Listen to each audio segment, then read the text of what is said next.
Hey, welcome to the show. It's Joey here. And in today's episode, Paul T and myself are talking about the things you need to consider when you're opening your own gym. Now, when you are setting out to open your own space, you tend to have your mind sort of fixed on the more sexy aspects of the whole deal. So you're thinking what kind of awesome classes you're going to run, the sick music you're going to play, what kinds of people are going to be coming to your gym, the Christmas parties you're going to have, all that fun stuff. The things that you tend not to think so much about, at least if you're kind of similar to what we were and are still like, you tend not to think about the importance of the location relevant to, is council going to give you approval to set it up there? Do you need to have parking? Do you need to prepare a DA? Is it going to be easy to prepare, or is it going to cost you lots of money? What kind of equipment package you're going to have, and how you keep that sort of as lean as possible. Budgeting in general, so like not spending all of this cash that you don't really have before the doors have even opened. We talk about dealing with landlords and real estate agents, and really all of the little sort of rabbit holes within all of those processes, even marketing and putting a sign on the front of your place. There's a great story there about where we didn't have a sign on our gym for like a year and a half because we're too fixed on all the other stuff. Anyway, it's a really handy episode. And the beauty of it is that Tiora is going through that process right now with Jungle Ballina. And so we're able to sort of parallel everything that he's going through with all of the things that we did when we started our first gym down in Botany, the first Jungle Brothers, whatever that was, 8 years ago, 9 years ago. And it's really cool because we made a bunch of mistakes then, and we don't make as many mistakes now. And so it's a really cool way just to be able to parallel that and see the growth, but also lay it all out so that if you are thinking of opening your own gym or really opening any kind of business that requires a physical space, you can go through this journey with us and you can take a bunch away from it. So I hope you enjoy the episode. Just a note that I wanted to mention, our Coaches Intensive, which is our 2-day coaching workshop where we teach you all of the essential skill sets you need to be a world-class coach and to build a successful PT business, and also to join the Jungle Alliance if that's of interest to you. We're going to be launching one of those soon. We had one scheduled for August this year, but obviously we're in lockdown here in Sydney.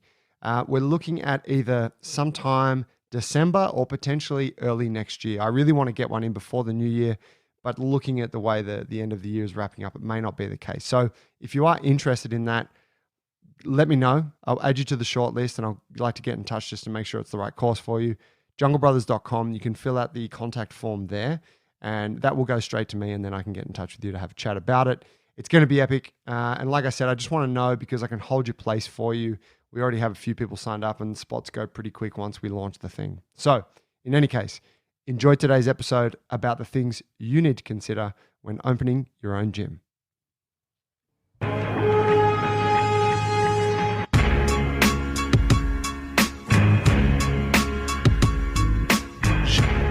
Should we do this thing? Let's do it. We're live. We got T coming in via satellite from the northern parts of the state, the epicenter of the anti-vax movement. Mate, how is It's not anti-vax, bro. It's fucking freedom. It's my right. How's the scene? I love Freedom Day. How good's Freedom Day? It's like we've just busted out of an apartheid for the last 100 years. Yeah, freedom. No, How disconnected we are from the real world. We finally know how all of those people who are truly felt. I couldn't. Get paid to stay home for a couple of months, and it's like, yeah, viva la revolution. I know, it's exceptional, isn't it? I feel like this freedom thing has really, we've never spoken about that as Australians. It's not ever like a thing it's never been part of our narrative. It's such an American thing, but I feel like it's now crossed over to, it's part of our culture, this idea of freedom and my constitutional rights. First it was Halloween. Now it's Freedom Day. And there was Black Friday. What's next? Yeah. Oh, Black Friday. Nah. But mate, actually, what is it like up there? Are you encountering a lot of folks that are like super vaccine hesitant or straight anti-vax? Or do you not? It's not as bad as what the media is kind of makes it out to be. Obviously, there's a lot of people that aren't vaccinated up here yet, but that's partly because the vaccines were we under-ordered, and then Sydney had the big breakout and just fucking swallowed everything up. So there's a lot of people up here, including myself, that's still waiting on their second vaccine or waiting to get their first vaccination because they don't want to do the Astra, they want to do the Pfizer, all of that kind of jazz. So we're actually just lagging because it's been very difficult to get. Like I booked in to get my vaccine. It took 6 weeks before I could get my first booking, and that was just for Astra, which no one wants to touch. And the only reason why I got it early because of the fact that no one wants it. Nando actually made a case for AstraZeneca apparently showing to have much better performance than Pfizer. Recently, they've discovered that. Remember, he mentioned something about that on the episode we did with him? You got to get the third shot for Pfizer now, probably. There's probably going to be a third booster. That's where it all begins, bro. Then it's the fourth, then it's the fifth, then it's a barcode. I'd take the straight microchip.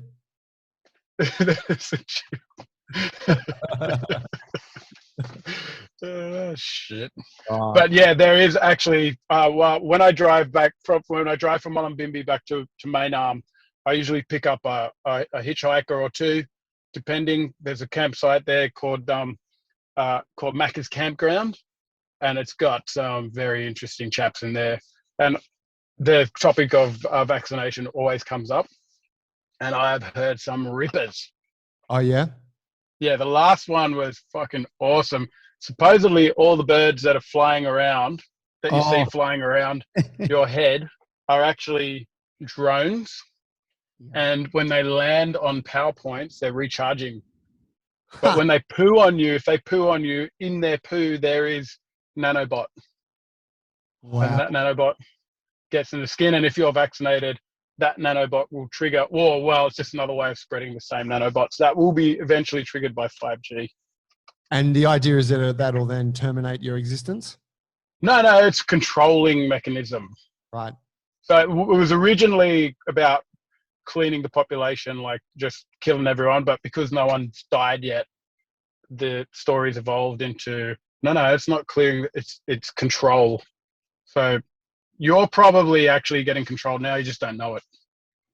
You mean to say that I've got some kind of conditioning that's influencing how I behave? Mm-hmm. That's right. You see, it's funny that this thing about freedom is like people pretend like they do everything in life on their own terms when they say that. It's like you obey rules constantly. You obey the road rules, you get your fucking pink slip, you pay for your car insurance, you do all these things because you're told to do it and you don't question it. And the really the big takeaway is that it tends to work kind of in your best favor most of the time, because those things, whatever, keep you safe, and that allows the fucking medical system to not be overrun with car accidents and whatever the fuck.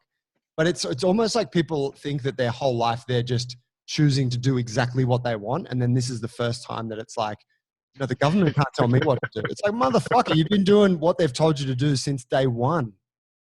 Since you signed that birth certificate. And it's a great life. Like you're fucking having a great time, right? There is a balance there where that we write that fine line where it's like, how much of your freedom and your privacy do you hand over to a government to keep your individuality and your rights, and how much do you hold on to, But you definitely 100% need to hand over a certain amount to live the safest potential existence you can live and have the most amount of freedom you can have through education and, through fucking social handouts and all that stuff, and not having militias run around streets chopping and killing people with corrupt police allowing them to do so, Nando put it to me in a very clear context. I spoke to him after the podcast we did, and he it was about someone who had written a letter to a politician, and I shared it with Nando. I was like, "What do you think of this?" And it was all about freedoms and the ethics of coercion and whatnot. And Nando said, "I would be okay if these people who are living in the eastern suburbs of Sydney and don't want to get the vaccine." He's like, "That's fine, but look, the vaccine's $25. A day in intensive care is like 10 grand. The respirator's like whatever it is, 15 grand a day." He's like, if those people would be happy to say no to intensive care and no to a respirator, if and potentially when the situation arose, he's like, then you're fine not to get the vaccine. But he's like, the financial trade, like, and it's purely from the point of privilege that you can say, well, this is what I want, my freedoms, because you know that if the shit comes crashing down, the health system will look after you. Yeah, well, that's right. It's privilege, isn't it? Paul is like, we weren't meant to go here, guys. No, we're we talking weren't. about it. Fuck. It's all about privilege, bro. All right, let's rip into it. Today we're talking about the stuff that you need to consider when you're opening a gym, and it's a very timely piece because, well, the three of us obviously opened the Jungle Brothers together, but Tiora is now split off to go up to northern New South Wales, and he's in the process of opening the second Jungle Alliance gym, Jungle Ballina. And T, correct me if I'm wrong, but you are trying to not make all the same mistakes that we made when we opened our gym? Yes, but I made one fatal error. You didn't take us with you. That's right.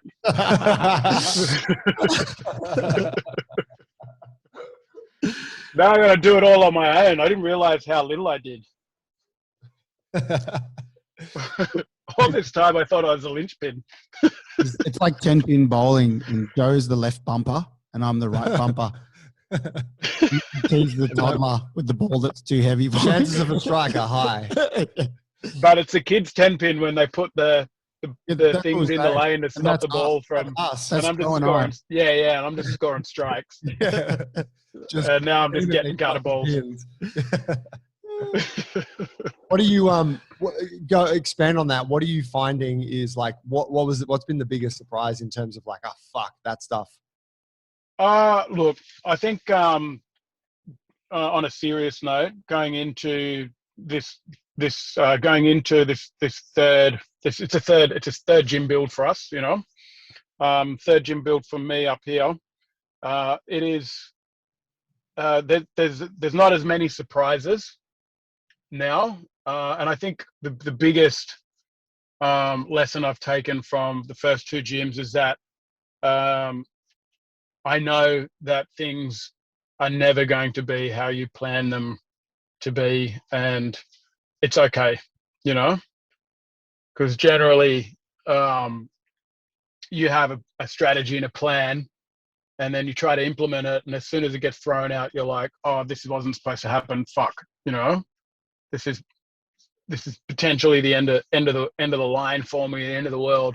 But in actual fact, it's not. You know, it's just hurdles that you may have not foreseen coming, or that's something that you could never have planned for, but has popped up, and you negotiate your way through it. I think that's one of the biggest lessons. I think that just comes with experience, you know. But like any startup or any new business, it's highly stressful. It's like highly frustrating, and it's nerve-wracking because all your money's in it and there's no money coming out, and that's not going to be for a long time, and all you're watching is you just what it's like pouring your money down a sink at the beginning. It feels quite stressed.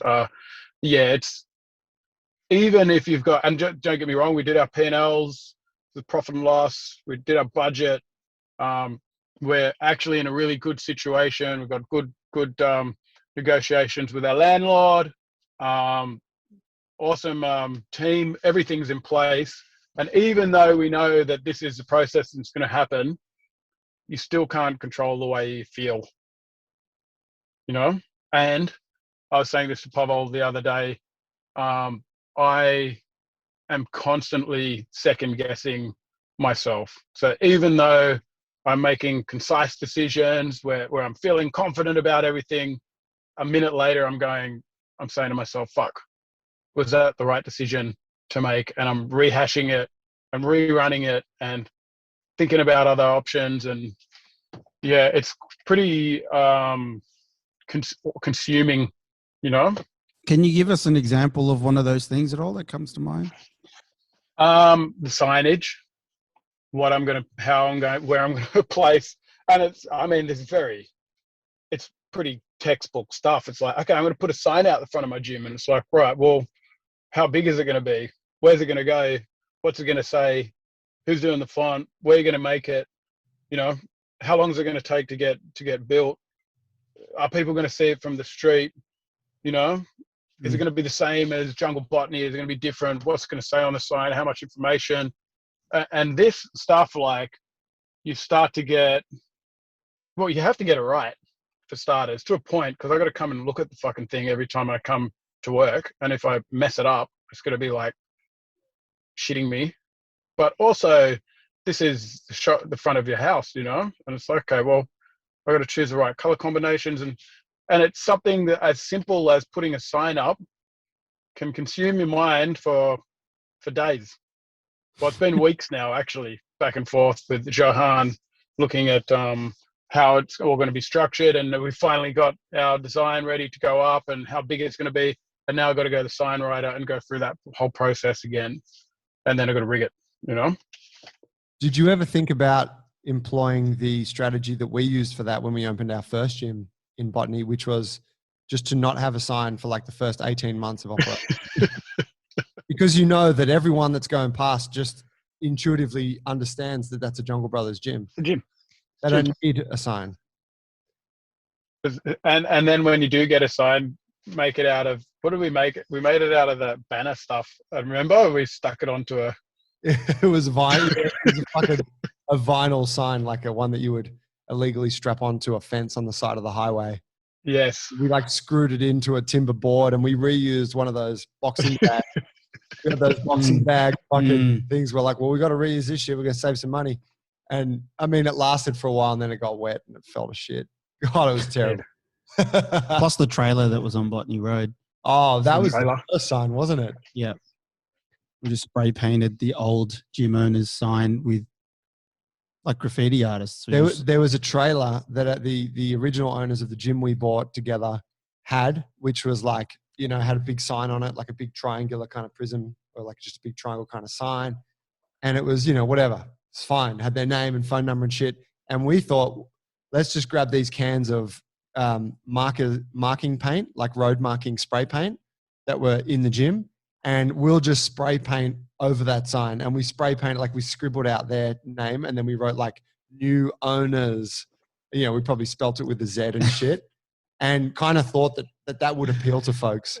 And I think it was such an eyesore that the council contacted us like 2 days later and like, you got to get rid of that trailer.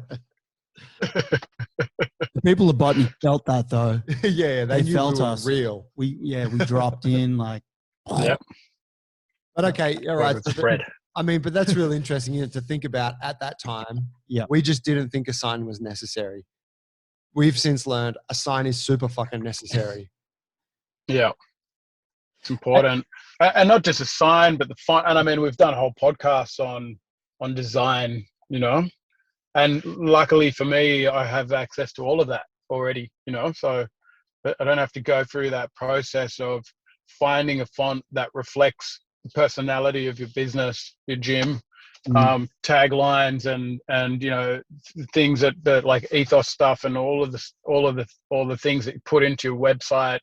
It's all there for me, which has been fantastic. And also this structure that we're now putting together off the back of this gym that we can share with all of our alliance, all of our allies. If you do choose to open a jungle gym, then all of this information is there. We share it, you know. So right now we have a strategy. That strategy is where we spend the most amount of time. So you kind of think of it this way: the longer you can spend sharpening your axe, the quicker the cut. Because as soon as you sign a piece of paper, it's on. You know, I got actually it's before then. It happened the second I left Botany and was jobless for 5 months now. Mm-hmm. You know, you got money going, nothing coming in. Yeah, money's going out, nothing's coming in. And over that time, you know, you have to have a budget for that. And then on top of that, if you're still working and trying to do this at the same time, that work's going to take energy and time away from you opening your business. So this ratio you have to get right. But really, the second you decide to open the doors and you take that first step, all of your energy should be funneled into this one space. And it's like what we do with all of our projects, we focus on the one horse, make it a champion, a racehorse. Shouldn't use racehorse, maybe human boxer. So make them a champion and then move on to the next, you know? So you're not spreading your energy thin. Like, for instance, building a second dwelling on a 3.5 acre property when you've never worked a farm in your life. It would be really silly to do that at the same time as opening a gym and having a newborn baby in between that. That's a bit silly. You wouldn't want to do that. And a second business that's super demanding. Yeah, and the opening of a digital platform, chuck that on top. Not a good idea. But you definitely want to be focusing all your energy on the one horse, make it a champ, you know? So this strategy that we put together in Sydney. Sorry, Someone's got to take a hit. It's only 24 hours in a day, bro. It's got to be you're the greenest one around. You got the short straw, kid. That's right. So we have a strategy, and from that strategy we create milestones, and these milestones written up on our whiteboard inside the gym.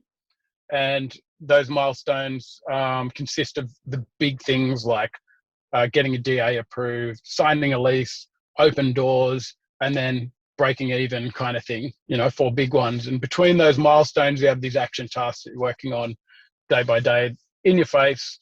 And they're usually the shit stuff you don't want to focus, you don't want to put time into, but they're there reminding you that you cannot move forward until these particular tasks are done. So this strategy and these milestones need to be built before you even choose to take that first step. And this is working for you as a template. And then you go out and you start to execute. Talk to us about, let's talk about the location piece, because obviously you found a place and you negotiated a lease, but before you could negotiate a lease, you had to find the right place. And I suppose the tricky part with, I mean, at least in our experience from this place here, which T, you were largely most responsible for finding this location in Botany, you can never find exactly the place you want. So you're always compromising on something. Like you're certain things you're looking for that are non-negotiable you got to have. And then there's certain things that would be nice to have, but there's always curveballs thrown in there. What is it? How can you kind of, when you fucking open up domain.com or whatever, and you're looking at real estate, how do you go about this process of finding the right spot? Yeah, I think like if we look back at our move, is a good example of how a space, and Paul brings up the design of a space a lot, how the design of a space can attract or repel a certain kind of person. And it really does come down to the design, like what you put on the walls, equipment you purchase. But the other thing that I guess we probably overlooked is the size of the space, you know, relative to the business model that you're going to apply to it, also to the kind of person you're going to attract. And I have a feeling, well, I know this for a fact, actually. When we moved from our small space into our big space, we lost members. And we lost members because there's a certain kind of member that was just into what we did, you know, the training and the ethos and everything. But there's also a certain kind of member that didn't want to train in a big space. They liked that little space with smaller community, more like little hidey hole places you could hang out. It was more of a family kind of size space. You know, you cap it out at 100, and then we move into this space that's going to, you know, to get the same kind of feel, you need 300 members in there. And obviously that kind of membership base, it has a different feel, a different design. Humans interact in it differently, and it attracts a different kind of person, you know? So I think it's really important to know firstly what the business model is that you're putting forward, and realistically, the smaller the space, the more you're going to charge, because the place has to make a profit. What you don't want to do is be like, yeah, I want to, you know, supply everyone with a really cheap membership, and but I can only afford a really small place. And then you run your P&L, your profit and loss, and you realize, okay, and profit and loss spreadsheets. We use Big Tones. Tony have like should find out if we have some contact details for people, because he's absolute whiz. And worth the money spending on someone to be able to build a profit and loss. So you can run these scenarios before they actually open, and rent is directly proportionate to the size, but also location. So you can be further out of town, have a big space, charge a little less, or you can be right in the thick of it. Space is going to shorten, you've got to charge more, you know? But at the end of the day, you need to be making money. Place needs to turn over as quickly as possible. You got to hit break even as quickly as you can. And then once you settle, you can start to build. But we lost members from that smaller gym to the big gym. And coming up here was like, okay, well, where do I want to be? I know that botany, it takes a lot of resources to run that space. It's a big space. You know what I mean? We've got 14 coaches full-time working out of the space. And realistically, if we were to look back and say, okay, well, let's say we had 2 coaches running at Pemberton Street, was 130 square. Let's say if we had 4 coaches working out of there, what would that space look like today? Well, I guarantee it would have been making a profit. Yeah, much more than what we've made now, like in the pocket. You know what I mean? Yeah. So that the turnover, the profit margin could potentially be the same as in a big gym as it is in a little gym. And then you got to ask yourself, okay, well, what kind of space do I want to work in? You know? Yeah. And personally for me, I don't want something that small because it feels claustrophobic, and I also think that a bigger space attracts a better coach because they can move in there and they've got room to move and practice their disciplines, especially with training systems like ours where we promote free expression and different disciplines. Like you got to have room for that. But I don't think I would be capable of taking on a space as big as botany and running that on my own, you know. So I'm fine looking for something in between. I can still charge a premium membership for it. I still get a vibe, still got lots of people coming in. So I'm looking at around, around the 150 to 250 square is good for me, you know? Sorry, around the 250 to 300 square max. Yeah. I think that was one of the things we did do very well, which was when we started in a small space and then we waited until it was absolutely packed to the rafters before we upgraded to something bigger. Yeah. I think we would have crashed and burned in dramatic fashion if we had gone big from the beginning, hey? Yeah, I think so. I think the bigger the space, the bigger the outlay, the longer it takes to break even. And if you've got the reserves, if you've got the cash, you know, you got a rich uncle or something like that, it's backing you, and you can do that. That's great. You know, it's gonna possibly cost less in the long run than having to grow a business and then move that business because moves cost. But I think if you can find somewhere in between the two, that's the sweet spot. You know, where you've got a good location, decent amount of size, build that business into a place of profit, and then if instead of thinking about making that business bigger, potentially look at investing in another, you know, because now you've got this space where you've got good coaches and you can take one of your best coaches, say, right, look, let's open up 2 suburbs down and give you your own gym, and you can start, you've got the resources, you've got the coaches to do that. And looking back, like with the small space, there were so many times there where in that first sort of, I guess it was the first 12 months, where, you know, you'd show up in the morning to teach classes or whatever, and no one would show up because we only had, I don't know, 25, 30 members and whatever. We're offering 2 classes a morning kind of thing. So maybe the 10 who were going to come through that day came through at the first class, and second class is no one there. If you were going, and that's just a necessary part of owning a gym, is that there are, when you're starting from the beginning, there's going to be days when people don't show up, which obviously, I think your ego takes a little bit of a hit, or your pride takes a little bit of a hit. But thinking about being in a huge space and people not showing up, that would really hurt, like emotionally, because there's just so much fucking room, and it's like an aircraft hangar. Whereas down in that little gym, you only needed 1 or 2 other people to be in there with you, and there was a vibe, there was energy, and there was warmth, and I think that you know, that was a plus. Yeah, I you know, if I were to advise similar to what you're saying, T, for anyone that's going to kind of follow that path, be like, go small and like do your best to grow out of it. That's, you know, it's ultimately going to be a more enjoyable experience, and you're not going to have as many tough times. Yeah, first time gym owner, first experience for sure. You know, it's just less to manage. You can focus more on what you do as a coach. Plus, like generally, if you're a little bit younger, you can fall on your butt, you know, and you can recover. You know, you got time. But I think as you start to get older, you just got less time. You know, like I'm 43.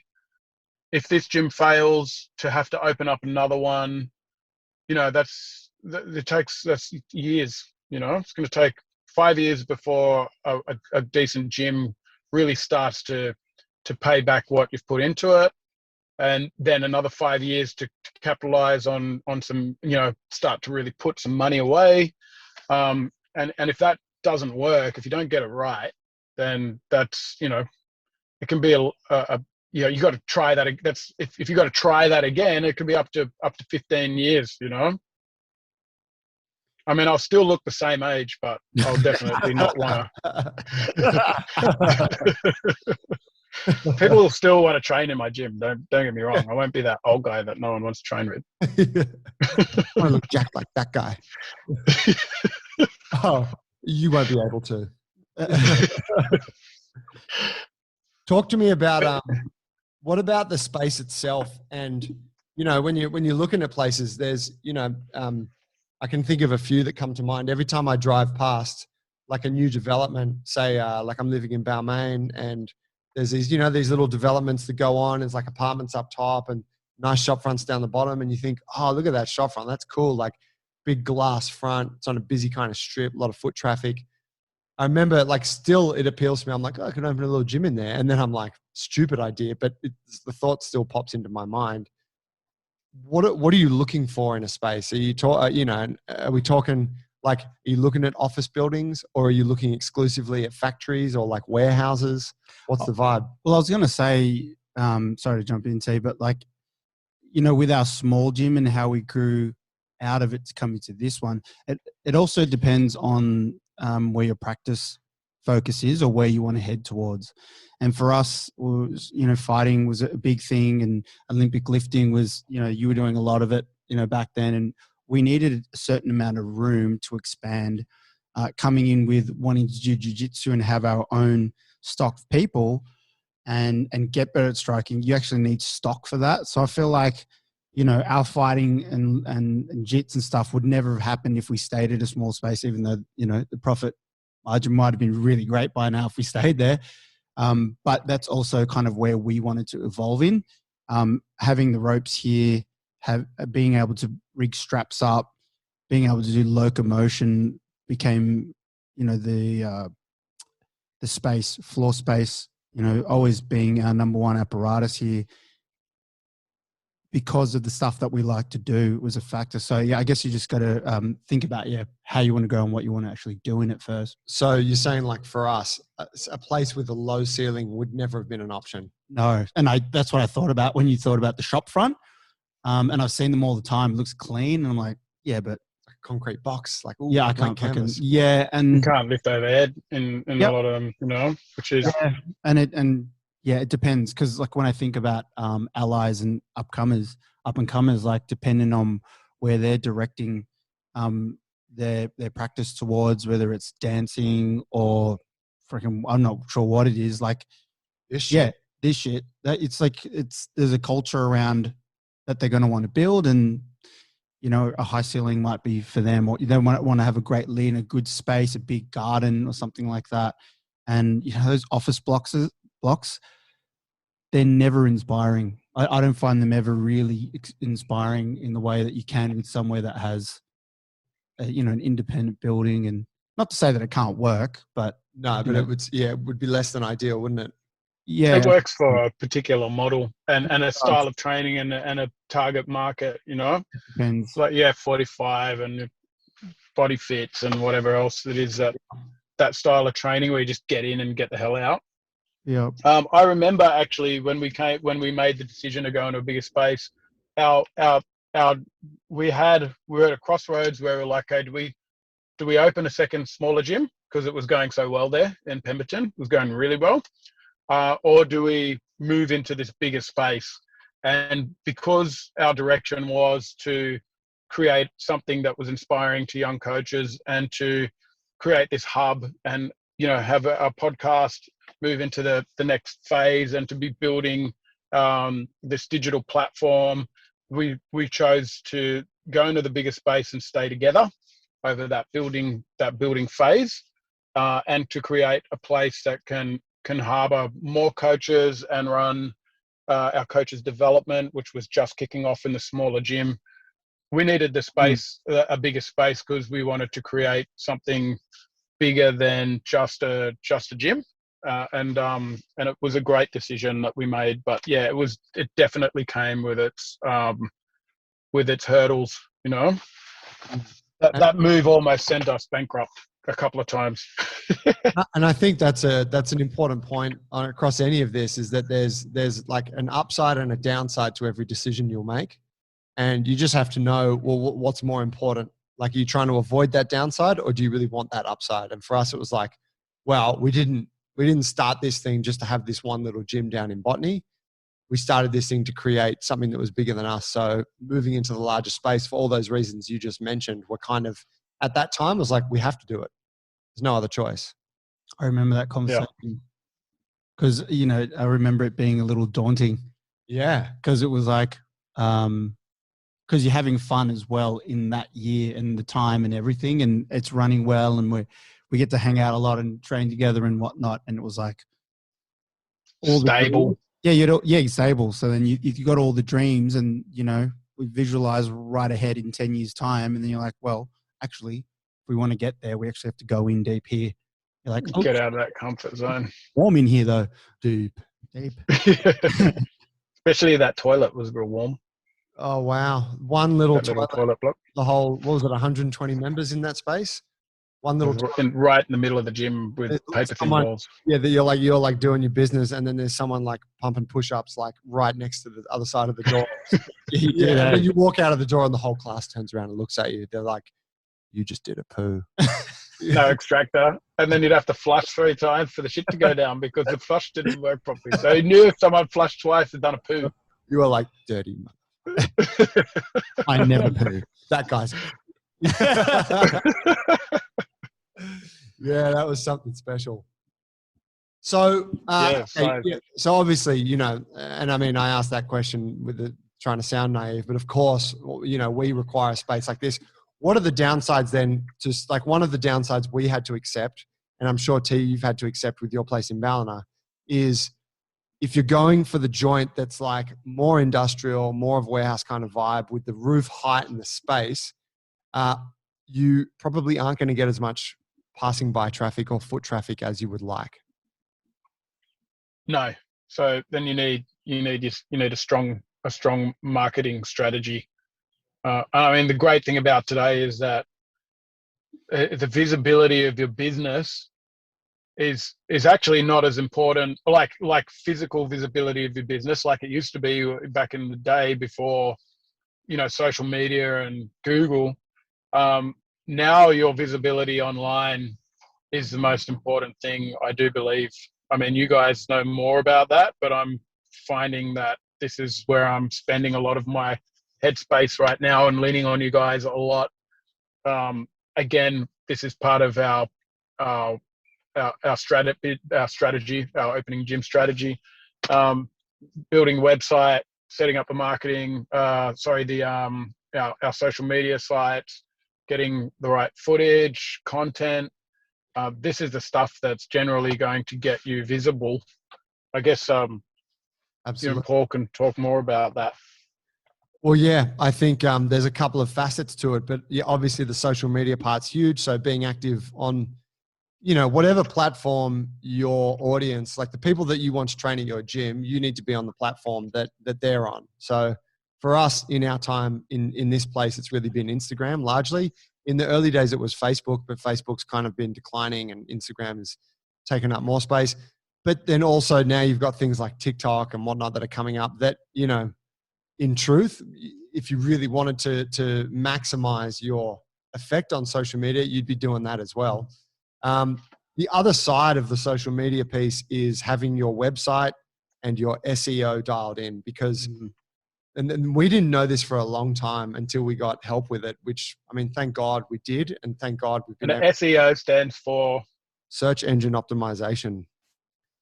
So it's funny, but conceptually, if you think about it, everything, like a person's whole experience on the internet is generally occurring through Google. Unless they're on an app like Facebook or something, their internet experience is happening through Google. So when someone wants to find something, they type it into the Google search bar.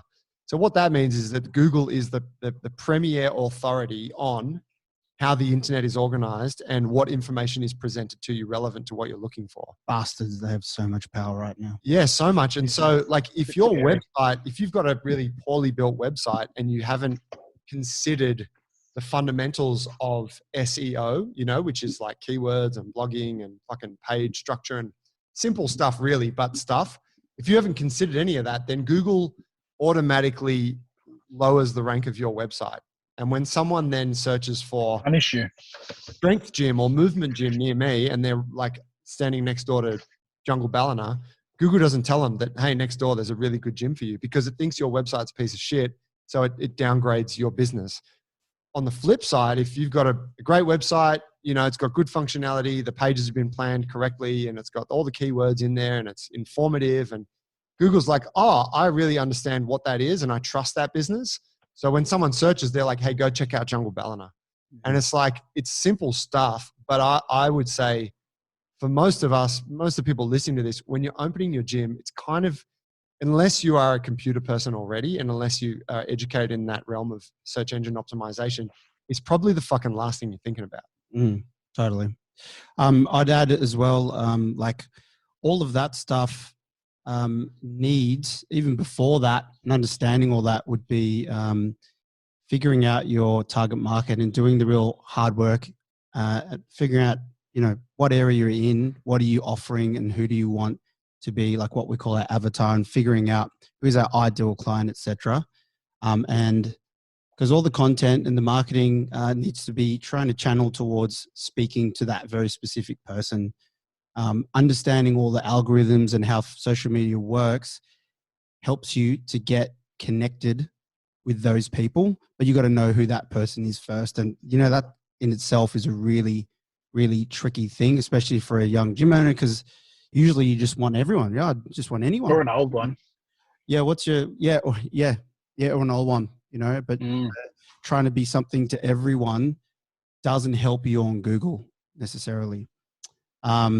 The other bit I was going to add was your branding. And when you're talking signage and the right this and the right that, is working on your branding. And this goes back to the avatar and figuring out who you want to talk to.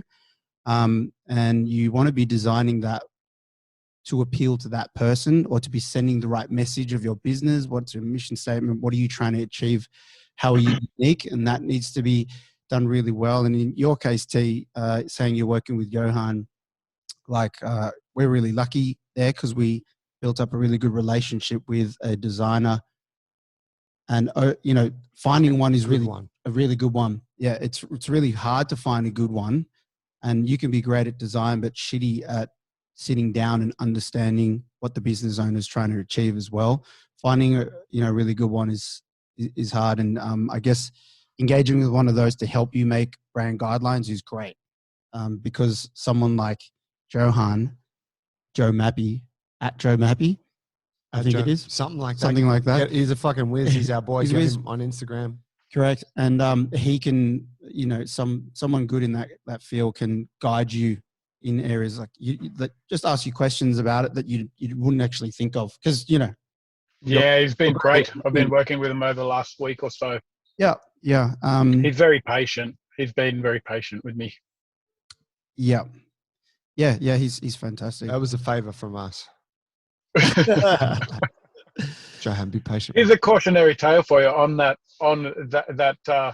same topic. When we were in our small gym many moons ago, we put a campaign out to the wounded warrior, not really knowing what the adverse effects of that would be, and no, we just got swamped with like We put it out. It was the What was Broken it? Man. Broken Man. Oh gosh. That off the back of the Red Lantern thing? Yeah, it was the Broken Man program. T, your suggestion was, I think we should call it Wounded Warrior. And I was like, I think Broken Man.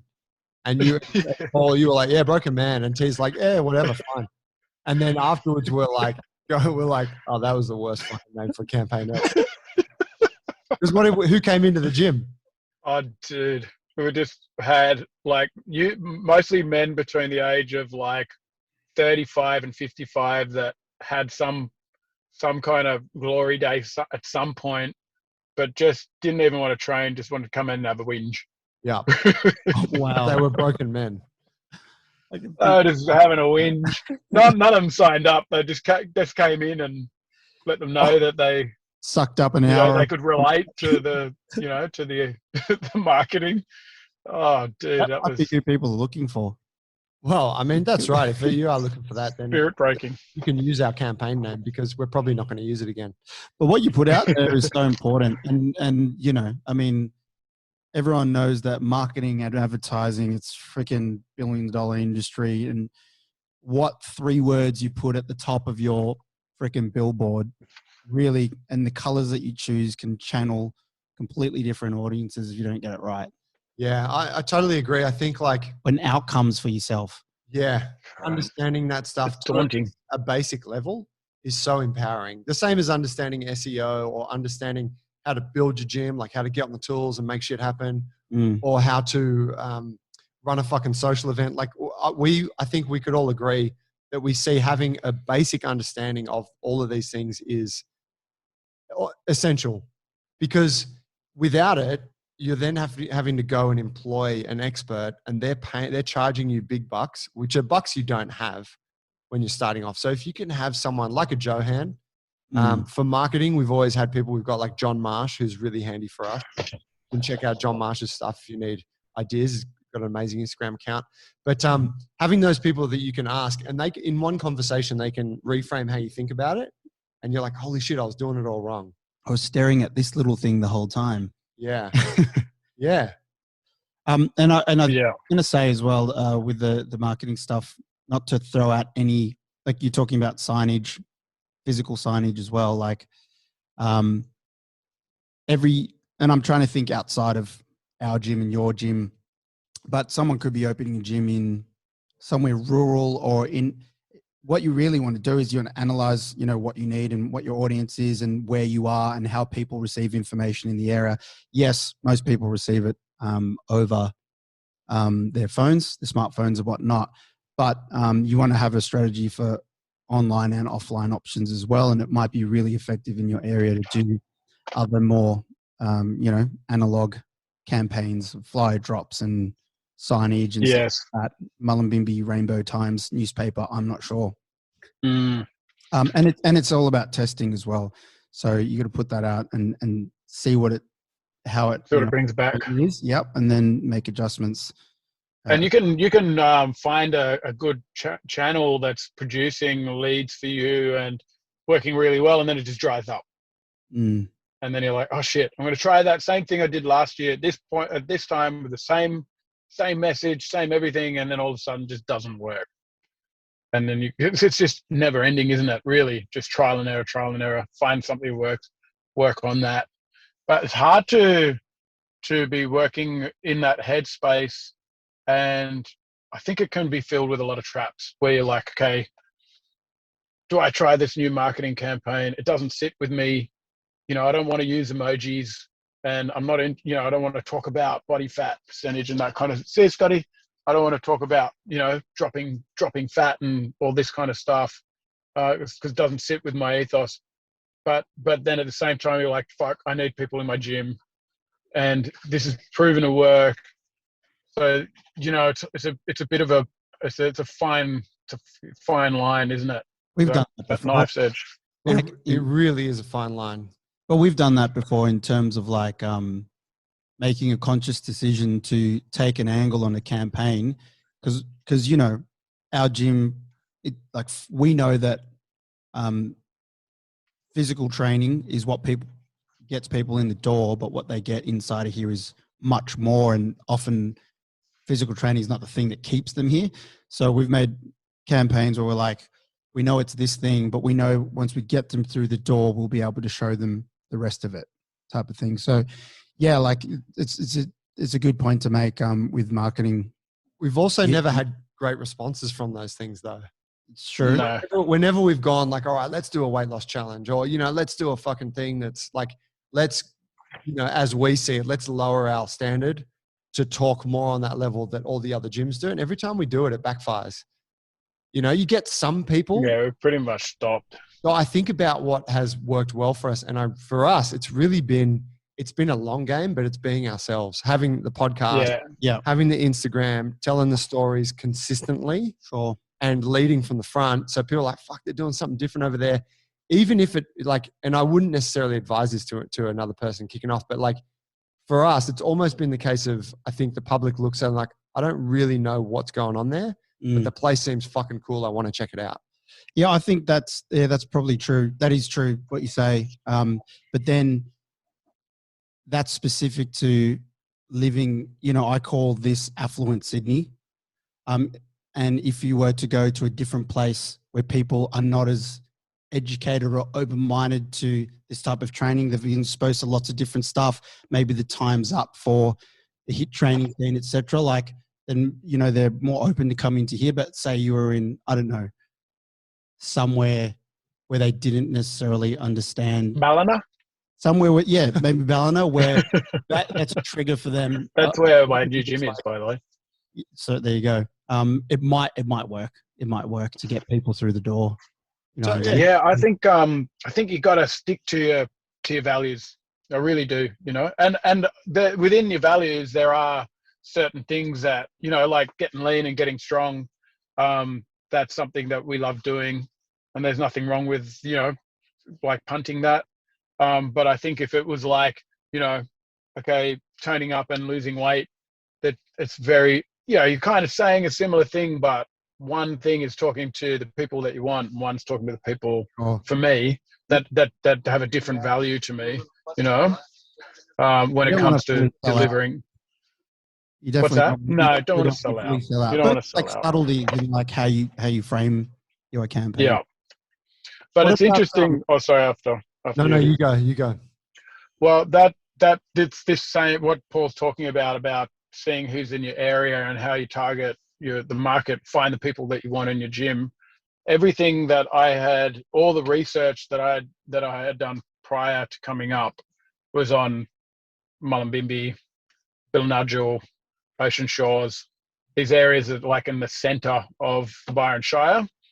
And now I'm opening a gym in a completely different LGA. It's Ballina, and it's a completely different. It is a very different vibe.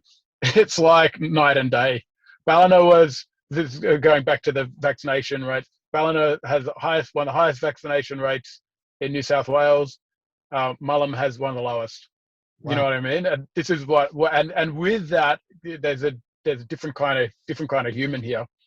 But I know that our training and our ethos and our philosophy and the way we work can be applied anywhere. Doesn't matter what town it is. It can be anywhere in the whole entire world, and you just got to find your people.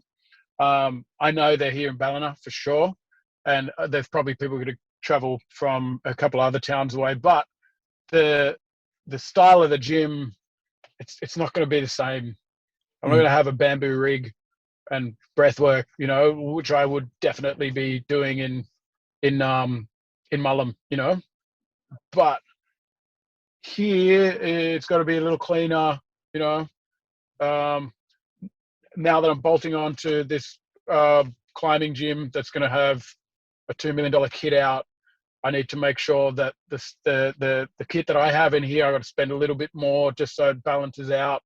And then the message is just slightly different, The look is slightly different, but I'm adapting to the environment that I've come into, and I've had to pivot, And then again, it's like, okay, well, I can't fill my gym with just a bunch of secondhand equipment and get super, super lean. I have to have a little bit more.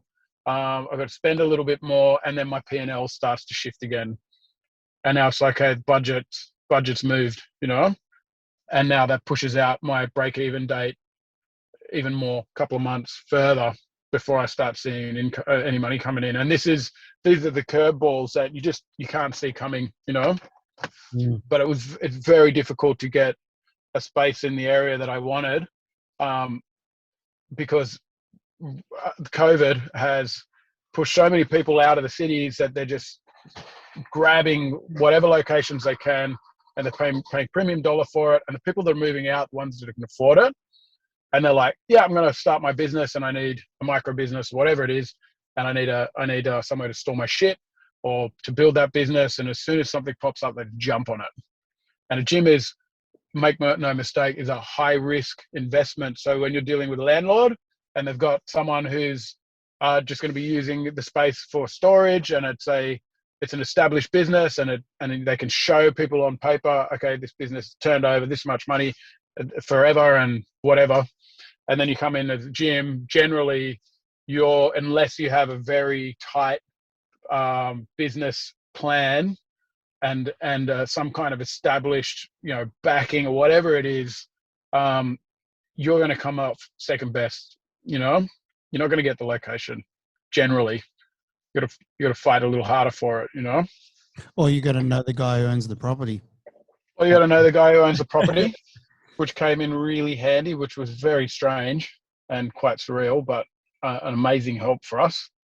And then you got to open next to a climbing gym. That's where the council goes, okay, we need one of them in the Shire, in the Ballina Shire. So that was a huge help for me as well, you know. So these hurdles, yeah, I think a lot of people overlook how difficult it is to get, firstly, a DA approval, unless you're taking over a space that was already a gym. DA is a development application, and if you go into a space that wasn't a business, an operating business, that if you want to change the operations of that business, you have to apply to council and say, okay, I'm going to turn this motor mechanic space into a gym, and with that takes money. You got to get drafts written up. You got to have the right specs. So you got to tick all the boxes that council want for a gym, and then you have to have a little bit of time up your sleeve, because it can take a long time to get a DA approved. Sometimes months, you know. On that, the DA piece is worth digging into, because it can be such a big hurdle when you're doing it. And I think the trickiest part about it is that the DA is generally something it takes time to get it approved, but at the same time, the landlord, the person who owns your property, they generally want you to sign a lease immediately. And so you're playing this game of trying to getting the landlord to ease off until you get the DA through, but you also want them to hold the property for you. So it's like, well, fuck, council can't move any quicker. I really want this place. But because the worst thing that could happen is you sign a lease for 3 years, and then 2 months later, the council writes back and says your DA was not approved, and you can't be, you know, you don't have permission to change it to a gym, which would be fucked. I'm sure that's happened many times before, and people get pressured into opening anyway, assuming, oh fuck, it's just got to come through. Yeah, that's right. The shit thing to have on your shoulders as well, like knowing that you're operating illegally. Mate, stressful as. Have you had to pay to get your DA done this time around, T? Yeah, and I've used a town planner, and I would advise to, like, if you're in an area that you're not familiar with, if you need to just get that DA, if you have to put a DA forward, I would highly advise, if you've got, I would highly advise using a town planner. It just, they get things through council quicker. They know people in council. They know exactly what they need to put into it. And they'll also turn around and say, look, you're never going to get a DA for this area. Go look somewhere else, you know? Yeah. And in that case, then you're probably better off looking elsewhere, unless there's a space that you look at and you're like, I can't walk away from this space. It has to be my gym, and then you fight for it. So generally, what you're looking at with a DA is that you get a whole bunch of boxes where they say, okay, you're opening a gym. You have to have these specs and these specs and these specs. The big one for the gym, and the only real hurdle, which we've come across 3 times now, is parking. And this is where most DAs will fall through, because gyms generally take a lot of people through that space, and they take up a lot of parking on the street. And up here, and I know it's the same in Sydney, per every 100 square meters, you need 5 car spaces. So for a 200 square, say, warehouse space, you need 10 car spaces. And these locations just don't exist. You know, like if you're getting a 200 square, there's no way whoever owns a 200 square meter space is going to have, 500 square of parking next to it. That's ridiculous. Like, they're just going to have 4 more warehouses where they have 2 parks for each, where they all just put people in that don't need 5 car spaces per 100 square meters, like a storage facility or something like that, The other side of that DA, sorry to cut you off, but the other side of that DA piece that I think stitches people up, and you probably haven't had to deal with it there, nor did we here, but it's with noise pollution. Yeah. And that's the beauty of going to an industrial or commercial area, is that it's not an issue because it's industrial commercial. There's not many houses around.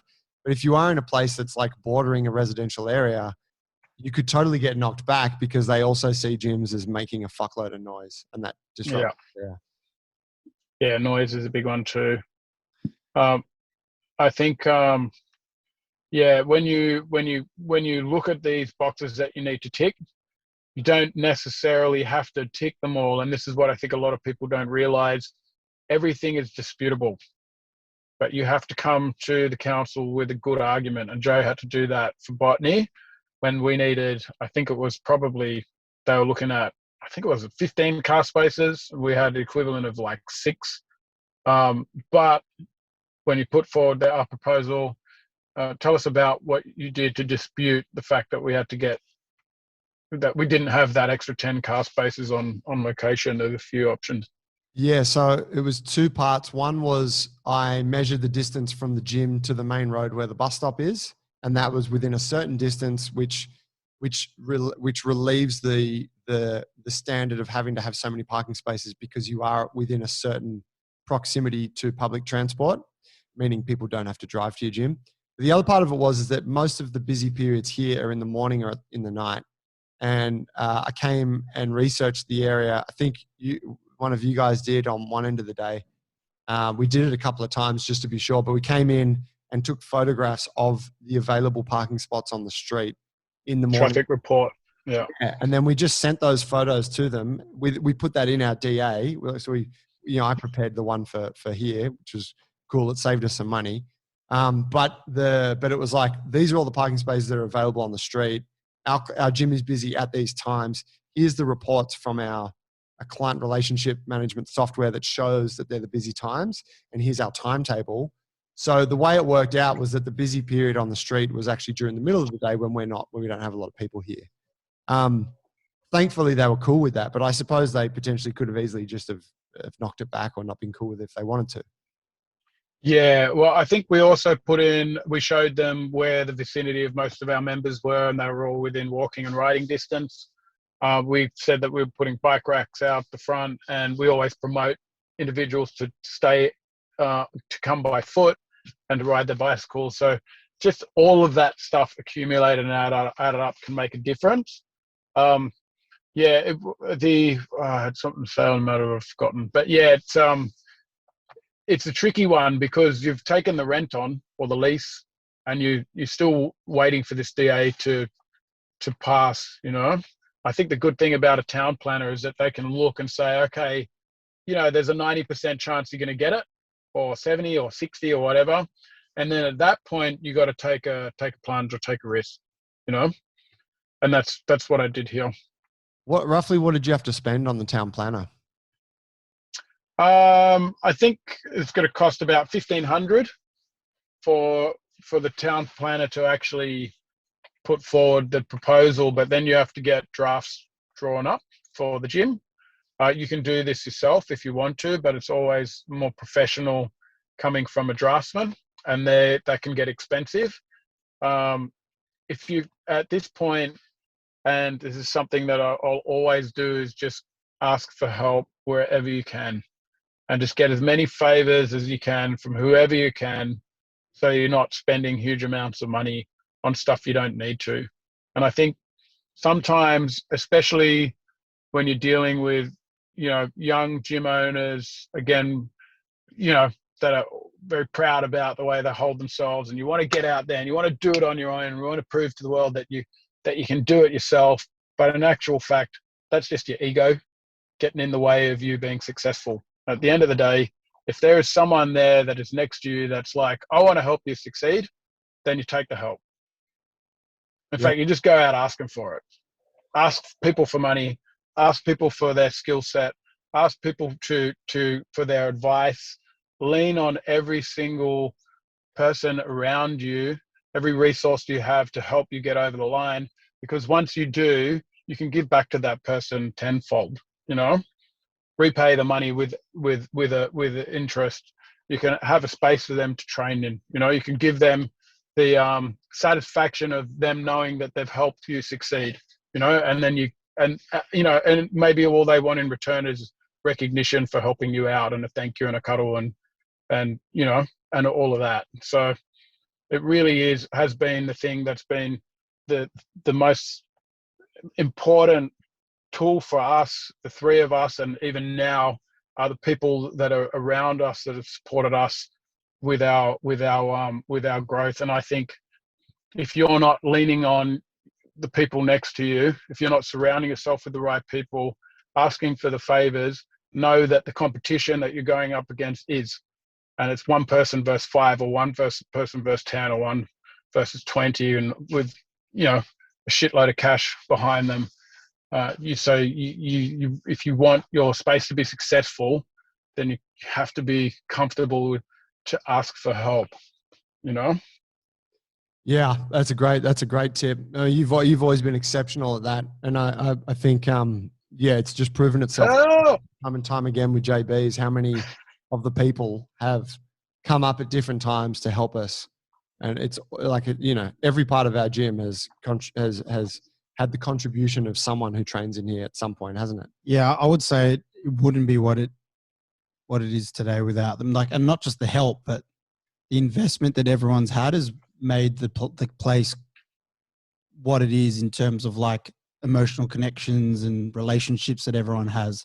You know what I mean? If we could have done it all ourselves, we had the money, the resources to build it exactly how it is now, it wouldn't be the same. That's right. Because it doesn't actually have that weaved into it. But yeah, really great point. And I know I was that young guy, not necessarily in the gym owning business, but I was just generally someone who didn't ask for help, and it's changed my life actually.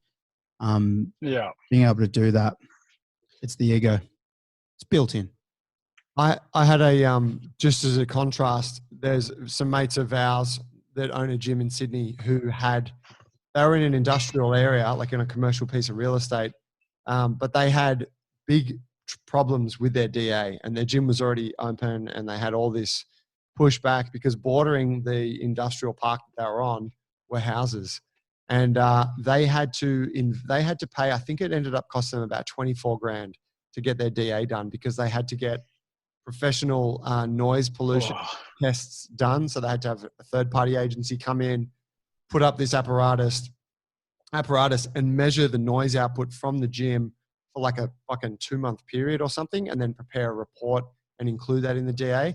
And I think they had to have some other reports done that all went into it.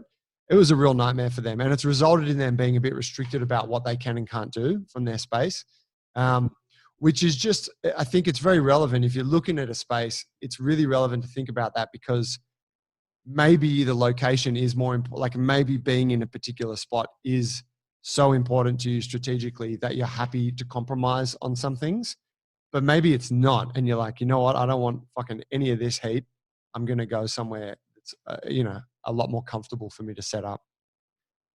Yeah, and that if you can have that conversation with the town planner early within the space of negotiations with your landlord, then they'll be able to give you to be able to tell you that, you know, this is how much it's going to cost you to open your gym here. You can do whatever you want anywhere if you've got the money. If you got the money. If you got the money. You And know? we're assuming that most people don't have endless amounts of it. It's, we've always done it on a shoestring and it's worked well for us.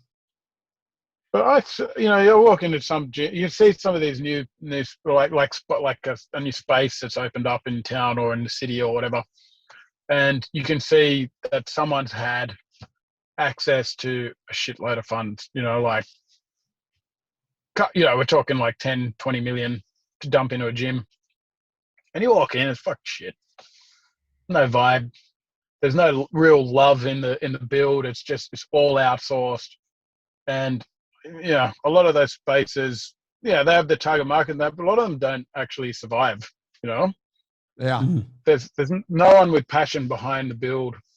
So, if you own a space, I would also be don't outsource to everyone. Like, just do it to the people where your weak points are, but make sure you're working with them on a personal level.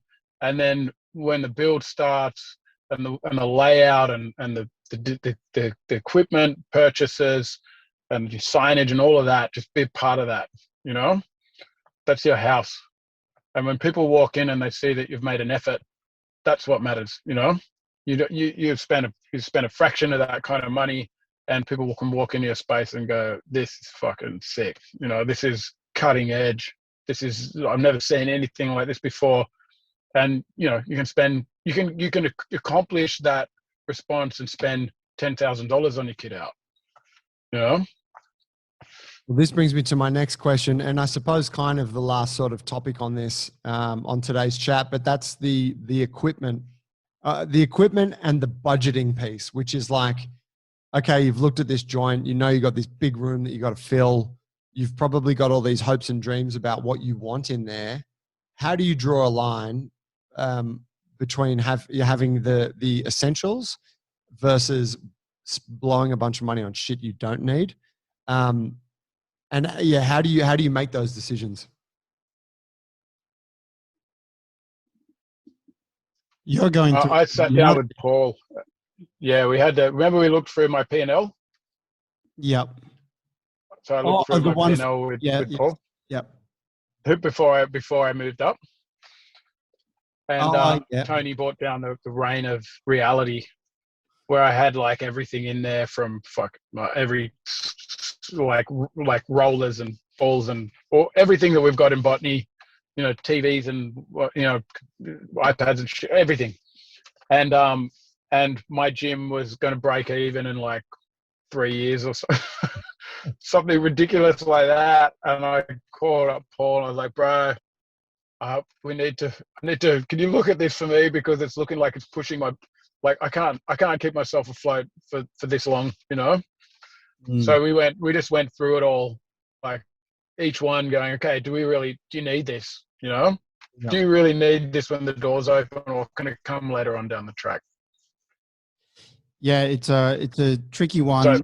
And it really does help if you don't have someone. Most people won't have someone in the business that has a financial background, knows how to run a budget, knows how to run a forecast. If you can't, you really need to get someone that knows how to do that, because as someone who's in the business, passionate about wanting to do it, you're just immediately biased and you're just going to want to fashion everything to make it work, and you're just going to not ask yourself the hard questions.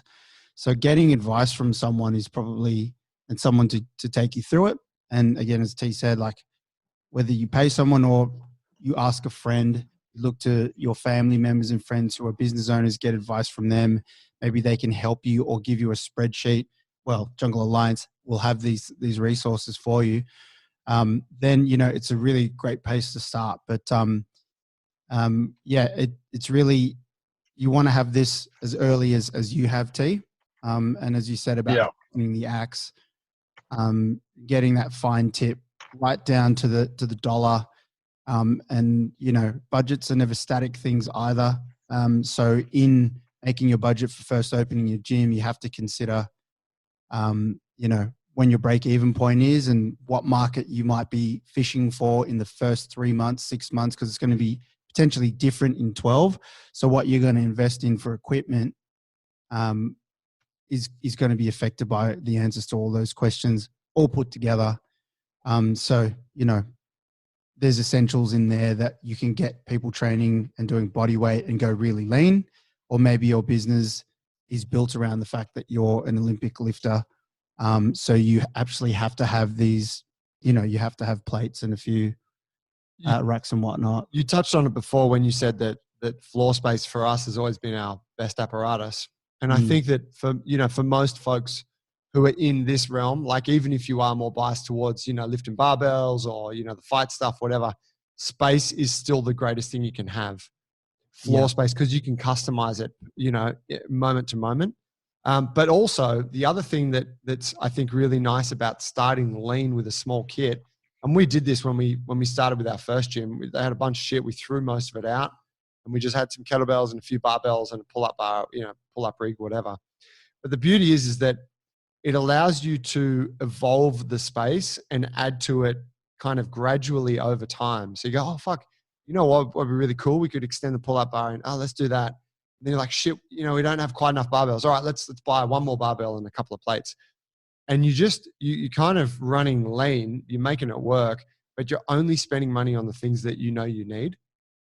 Whereas if you went in hot and like, I want 10 fucking barbells and I want 10 squat racks and I want 6 rowing machines, man, you only got fucking 2 members for the first little while. You don't need 6 rowing machines. And it's just very easy to let your assumptions run away with this. And it's a big spend, right? At that point in the game. Yeah. Or you end up spending on equipment that no one uses. Because again, going back to your target market and,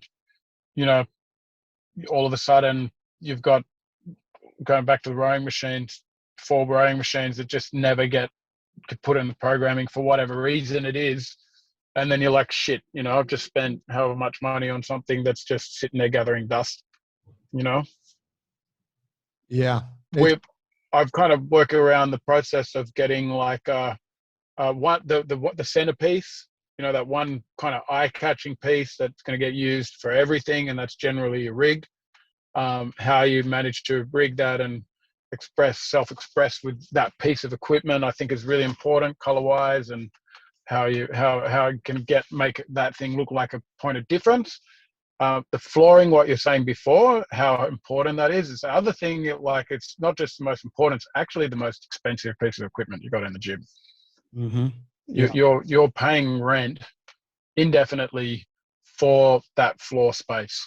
So if you're just going to cover it up with shitloads of equipment that just has to be stored for most of the time, and you're shrinking the amount of space you have to fill your gym with members, this is problematic. Or even when you start splitting floor spaces, like we've got a soft mat that we're running over a concrete block, but we've only got 200 square of rubber, and we've got this other space that's kind of concrete / rubber. Now I've limited the amount of space that we can lift on like this. So when we do lift in this space, 100 square meters of it is going to be unusable for that particular class, So these things you got to take into consideration, You want to try and split your space into 2 different floor compounds, or if the gym does start to pump, can you extend that rubber matting and get rid of the concrete flooring if you're happy with that, and then the kit with the stuff that you purchase. I would highly advise that everything you get is geared up for the beginner, because that is where your income comes from. It's not the high-end athletes that come through the front door that are going to make you money. They're going to pay bills. It's the person that comes in who's injured, carrying a little bit of body fat, wants to make some change in their life, and then stays with you for the next 7 years of your gym's life, and they're completely loyal to your space. and they're probably never going to be some amazing like practitioner on parallel bars or anything like that. But that person needs to be catered for first. I firmly believe that, because that's the foundation of your gym. And then after, you can start, getting stuff that's a little bit more specialized for, more advanced movers, Yeah, I think there's a real desire when you're starting out with it to show your prowess as a coach through your equipment.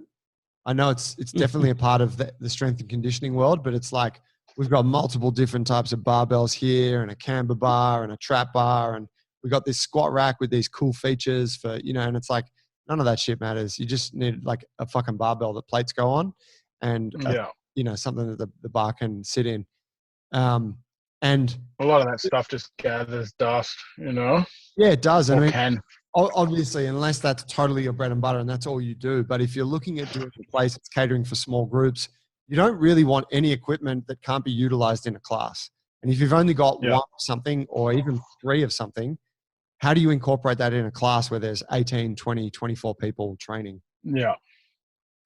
So right now we've got kettlebells, which are just the ultimate tool, take up such a small amount of small footprint, and you can use them for anything. We got boxes, we got steps, and we'll get barbells, plates, and that's generally it. And then you're when you say rig, you're talking like your pull-up rig, which is allowing you to hang rings and stuff. Yeah, pull-up rig. And I think equipment is also like we talk about. It comes back to design again. The whole gym and everything in it is a reflection of yourself, in a way. It's your style, it's how somebody walks in, and humans, we judge each other. That's just what we do. You walk into a gym and you're like, okay, it's that kind of gym. It's gritty, it's dirty, there's mirrors everywhere, there's big dumbbells, it's a bodybuilder gym. When people walk into this gym here in Ballina, I want them to be able to look at the mural on the wall and Pavel and Scotty training and the rig and recognize exactly what it is. It's that kind of gym, even though I'm not quite sure what it all is. And the equipment plays a really big role in that. And it's eye-catching. You walk past the gym, and for instance, for me, it's really important that you have a point of difference, because you don't want someone walking in your gym and going, it's a CrossFit gym. Oh, it's CrossFit. You guys doing CrossFit? You're like, actually, no, it's not CrossFit. Oh, but it's like CrossFit. And you're like, no, it's not. It's not like it's not CrossFit. It's F45. No, it's not F45. But it's similar to F45. It's like, no, it's functional. Not F45. Yeah, functional training and stuff. Yeah, and you don't want that. You want people to walk in and go, oh, okay, there's a point of difference here. These guys or girls are doing shit that I haven't seen before, or if they have seen it before, they're like, oh, it's that. Yeah. And that's your style. And equipment's just like fucking jumpers you wear and the shoes you wear. It's your style, and the way you can express that style is not just by the brands and stuff that you buy, but the way you rig it, the way you build it, the way you build it. Like, for instance, my rig, I'm going to turn it upside down and stick it into the ceiling. I can't afford to do what we did in Botany with the speed rail. It looks fucking amazing, and the modularness of it and everything. It's a huge point of difference. I can't do that here, so I've got a rig that is a CrossFit centric brand, but I'm turning it upside down. I'm going to weld it into the ceiling, and then we're going to make all these different levels of bars and height and elevation, and the down poles are going to be black, and all the bars are going to be white because the wall's white, and the bars are going to disappear in the back wall. And then I'm going to get this fucking I got this big iron bathtub was left at my property because it's too heavy for people to take, as more of it's rubbish. And I'm going to take it, I'm going to string it up into the ceiling above the rig, and I'm just going to grow heaps of plants. Will float out of that and grow down the uprights. So when you're looking at the mural of this rainforest, which will be black and white, these downpipes are just going to look like shaded hanging vines with green growing down it. It's going to be sick, you know. And I spend less on this than I would on a standard rig because there's less of it, you know. Yeah. Fucking hell. Can't wait to get up. Mate, it helps to have a vision, doesn't it? This guy. When are you opening, mate? November the 10th Yes. is a set date. Oh, no, 8th. Is that right? We've got 11th, a 8th. whiteboard here. 8th is the Monday. 8th. It's the 8th, yeah. November the 8th, soft I- opening. Mate, I can't wait to come and see how you've built the joint. Once a time. Yeah, it's going to be fun. See what you end up with. Yeah. It's cool. I guess going back to, what you mentioned earlier about mulling over seemingly easy, like basic decisions like a sign for weeks and whatever. In the past, you would have just run it by us and for the most part, that helps you move faster on things because it's like, what do you think? It sounds like, just do this. Whereas it doesn't, sometimes it slows it down. Slows it down. Make a decision, right? But for you now, it's like it's all on your shoulders. And obviously you're taking certain bits of advice from us, but it's ultimately you. I'm really excited to see what you come up with. Yeah, it's going to be great. And look, even though I'm not here with you guys, I'm like, me and Pavel have just been living in each other's pockets. And I've been leaning on him heavily. And he is really the voice of reason for me because he's very, very disciplined. And he's the perfect Joe and Paul substitute. So I still have so much help, you know. I'm just really leaning on the people around me, even up here. The plot twist is one day you're sitting down having beers and Pavel pulls off the mask and it's Paul. Underneath. Mission Impossible style. Yeah. Peels off the rig. And it's Paul. I'm really not that strong. Yeah, I was tricking you the whole time. in your pub. Yeah. Yeah. That's fucking cool. Look, I think that's a good place for us to wrap it up. There's a lot of discussion in there for anyone that's still going to do the thing. If you do want help with it, obviously this is what the Jungle Alliance is all about. Come and do it with us if you vibe with us. On that point, the Jungle Alliance now has an official Instagram account, so you can follow it. Please go and follow it.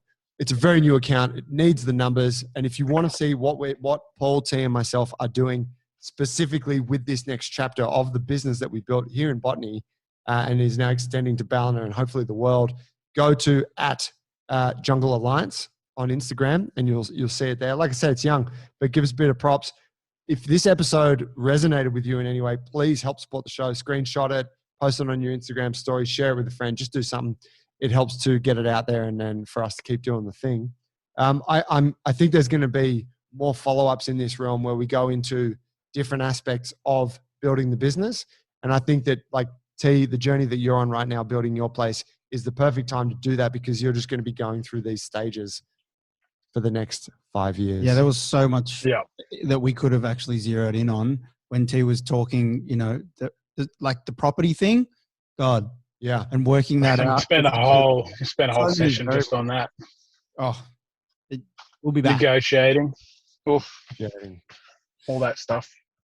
Boys, thank you. I enjoyed that. T-Bone, thanks Me for too. tuning in. Thanks, boys. Good to see you, T.